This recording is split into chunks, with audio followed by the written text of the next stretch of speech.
మీరు మీ మధ్యనున్న యెహోవాను నిర్లక్ష్యము చేసి ఆయన సన్నిధిని ఏడ్చి ఐగుప్తులో నుండి ఎందుకు వచ్చితిమి అని అనుకున్నారు. ఇది గొనుగుడు కార్యక్రమం, సనుగుడు కార్యక్రమం అంటారు కదా, దానికి వచ్చే పర్యవసానం. ఈ గొనుగుడు కార్యక్రమాలకు నాకు ఇది కావాలి, నాకు అది కావాలి, నాకు ఇది ఇయ్యలేదు, నాకు అది ఇయ్యలేదు, పక్కింటోనికి ఉందే నాకు లేదే, పక్కింటో వాడు కారు కొన్నాడు నా దగ్గర లేదే, వాడు ఇదే ఉంటుంది కొంతమందికి.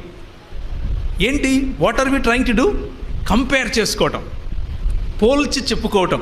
తల్లిదండ్రులకు అదొక సంతోషం పిల్లలంటే, అది పర్వాలేదు.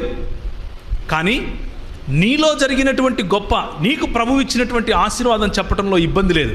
కానీ అవతలి వాడికంటే నన్ను ఎక్కువగా ఆశీర్వదించాడు అని చెప్పుకోవటం, అవతలి వాడికంటే నేను గొప్ప అని చెప్పుకోవటం, అవతలి వ్యక్తి కంటే నేను మేలు అని చెప్పుకోవటం. తస్మాత్ జాగ్రత్త. ప్రభు